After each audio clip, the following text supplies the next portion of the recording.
ang Diyos ay Diyos ng hustisya. He is the God of justice. At kung siya ay Diyos ng hustisya, wala siyang palalampasin na kahit anumang kasalanan na ginagawa natin. Alam niyo po mga kaibigan, nakalulungkot, no? Yung tao ay tumatanda. Ang tao ay namamatay. The Bible says that as it is appointed unto men once to die, but after this, the judgment. Mga kaibigan, time will come that we will die. Habang may buhay pa tayo, meron pong pag-asa sa bawat isa. Naway huwag po nating palampasin yung pag-asa na sinasabi ng banal na kasulatan. Ano po ang pag-asa na ito? What is this good news?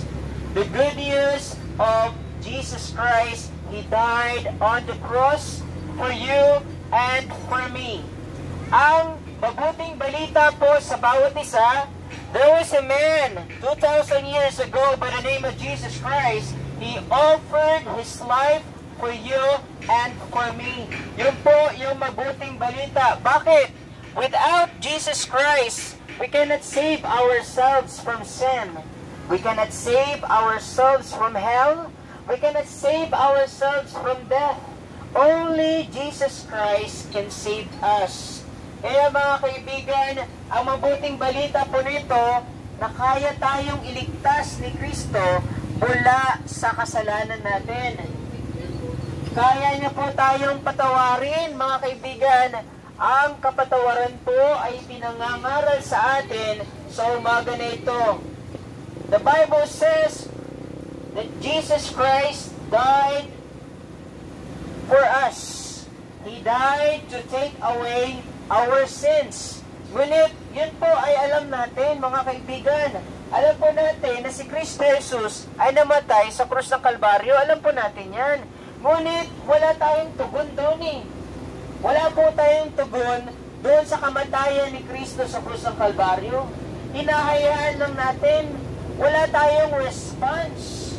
Baliwala sa atin ng kamatayan ni Kristo sa krus ng Kalbaryo. Mga kaibigan, ang kamatayan po ni Kristo, ito po ay makapag-aalis sa atin ng kasalanan.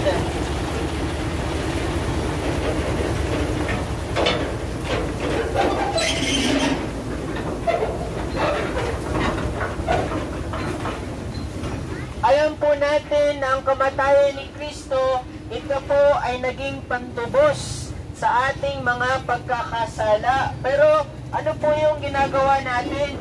Ngayong alam natin na si Kristo ay namatay sa krus ng Kalbaryo. Parang sinasabi natin, so what? Tayo ay nakafocus sa ating pamilya, sa trabaho, sa lahat ng mga bagay na ginagawa natin. Ngunit nakakalimutan natin yung pinaka-importanting bagay. Ano po yun? Na tayo po ay maaaring bawian ng buhay anytime. Ilang minuto lang, we do not know for the next 5 minutes, we do not know what will happen to us. Much more tomorrow. Kaya sinabi ng Biblia, boast not thyself of tomorrow, for thou knowest not what a day may bring forth. Mga kaibigan, ngayong araw po, ang imbitasyon ni Kristo ay magsisi tayo sa ating mga pagkakasala. Lumapit kay Kristo at magsisi at tanggapin siya bilang tagapagligtas. Mga kaibigan, there is no salvation outside Jesus Christ. Only Jesus can save us from sin at wala na pong iba. He died on the cross and the Bible says without remission or without shedding of blood, there is no remission of sin. Mga kaibigan, ang pag-asa po ito, sinasabi sa Biblia in John 3:16, for God so loved the world that He gave His only begotten Son, that whosoever believeth in Him should not perish, but have everlasting life. For God sent not His Son into the world to condemn the world, but that the world through Him might be saved. Mga kaibigan, habang may buhay pa tayo at buhay pa tayo, tayo po ay dapat magsisi sa Panginoon. Ipinangaral ng Diyos at iniutos ng Diyos na ang lahat ng tao ay magsisi sa kanilang mga pagkakasala. Bakit? Si Kristo Jesus ay inalay ang kanyang buhay para sa katubusan ng iyong mga pagkakasala, kung kaya't dapat tayo ay magsisi. Ngunit ang tao ayaw niyang magsisi. Binabaliwala niya yung sinasabi ng banal na kasulatan. Nakalulungkot po, no? Yung lumalang sa iyo ay binaliwala mo. Yung salita ng Diyos ay mas ninanais mong walang puwang sa iyong isip, sa iyong puso. Ayaw mo ng kanyang salita. Mga kaibigan, lahat po tayo ay nagkasala sa harapan ng Diyos. At ang pagkakasala na ito ay nagbibigay ulap sa atin, kung kaya't ayaw nating lumapit kay Kristo Jesus. Every one of us, the Bible says, God commanded all men everywhere to repent. Maaaring tumatawa ka, pero babawian ka ng buhay anytime, kaibigan. Anytime, every one of us, lahat po tayo ay maaaring bawian ng buhay anytime.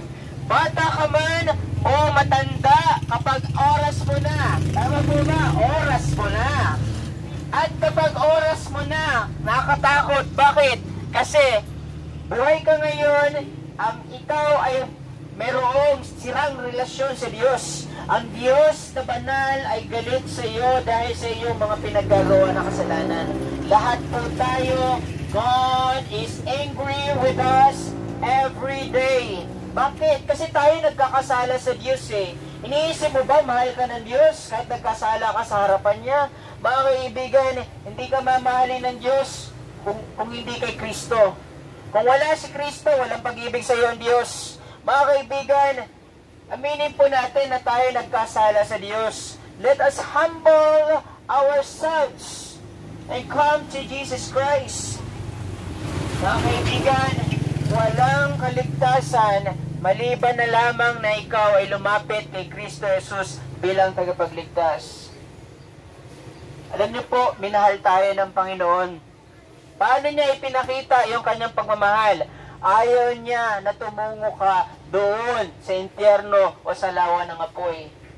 Ang Diyos na Diyos ng hustisya ay Diyos din po ng pagmamahal. Nagbigay siya ng pag-asa sa atin, mga kaibigan. Anong pag-asa? He sent His only begotten Son to die on the cross for you and for me. Ang pag-asa po na ito ay kaligtasan mula sa kasalanan, mula sa lawa ng apoy. Mga kaibigan, Jesus Christ gave His life upang pagkalooban ka ng buhay na walang hanggan. For the wages of sin is death, but the gift of God is eternal life through Jesus Christ, our Lord. Come to Jesus Christ today, mga kaibigan. Kailan ba ang araw ng kaligtasan? Ang araw ng kaligtasan ay ngayon po. Sabi ng Biblia, I have heard thee in a time accepted. In the day of salvation have I succored thee. Behold, now is the accepted time. Behold, now is the day of salvation. Ngayon po ang araw ng kaligtasan, mga kaibigan. The invitation of our Lord Jesus Christ is being offered to us today. Jesus Christ said, Come unto me, all ye that labor and are heavy laden, and I will give you rest. Take my yoke upon you, and learn of me, for I am meek and lowly in heart, and you shall find rest unto your souls.